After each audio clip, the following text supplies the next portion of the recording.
அனைவருக்கும் வணக்கம். நம்ம இன்னைக்கு பார்க்க போற வீடியோ எத்திக்ஸ் புக்ல பக்தி இலக்கியங்கள்னு ஒரு லெசன் இருக்கும்.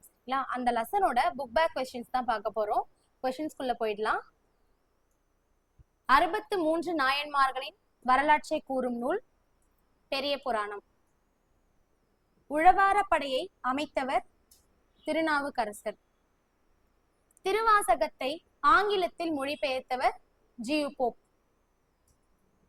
கீழ்காண்பனவற்றுள் சுந்தரருக்கு பொருந்தாத கூற்றை குறிப்பிடுக. தம்பிரான் தோழர் என்று அழைக்கப்பட்டமை, இது சரி. சடையனா இசைஞானியாருக்கு மகனாக பிறந்தமை, இதுவும் சரிதான். திருப்புகலூரில் செங்கலை பொன்னாக மாற்றியமை, சரிதான். நரிகளை பரிகளாக மாற்றியமை, இது தவறு. பின்வரும் கூற்றையும் காரணத்தையும் படித்து சரியான விடை குறிப்பை தேர்ந்தெடுக்க. கூற்று: இறைவன் அருளால் திண்ணன் கண்ணப்பனாக மாறினார், இது சரி. சிவபெருமான் கண்களில் ஏற்பட்ட பழுதினை நீக்குவதற்காக தம் கண்களை அப்பியதால் கண்ணப்பர் என்று அழைக்கப்பட்டார், இதுவும் சரிதான். அப்ப கூற்று காரணம் இரண்டும் சரி. பொறுத்துக.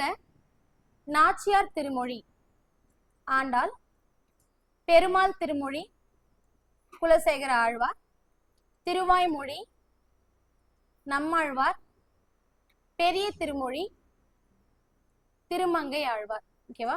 அப்ப 3, 4, 2, 1 ஆப்ஷன் ஏ. பின்வரும் கூற்றுக்கு பொருந்தக்கூடிய விடை குறிப்பை கண்டறிக. தமிழ் செய்த மாறன் என்று நம்மாழ்வார் அழைக்கப்பட காரணம் எல்லா சமயத்திற்கும் உரியவராக திகழ்ந்தமை, தவறு. 4 வகை வேதங்களையும் தமிழில் பாடியமை, தான் சரி. அப்ப தமிழ் செய்த மாறன் ஏன் இவரை சொல்றாங்க அப்படின்னா 4 வகை வேதங்களையும் தமிழ்ல பாடக்கூடிய ஒரு திறமை பெற்றவர் இவர், சரிங்களா? விப்ர நாராயணர் என்ற இயற்பெயர் கொண்டவர் தொண்டரடி பொடியாழ்வார்.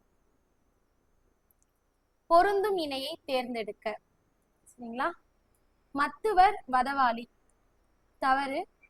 ஞானேஸ்வர் ஞானேஸ்வரி, இது சரி. அப்ப இந்த இணைதான் நமக்கு சரி.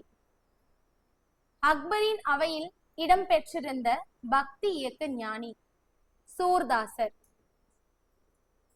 சோ இந்த வீடியோவோட யூனிட் 6ல கவர் ஆகக்கூடிய எத்திக்ஸ் பார்ட் முடியுது.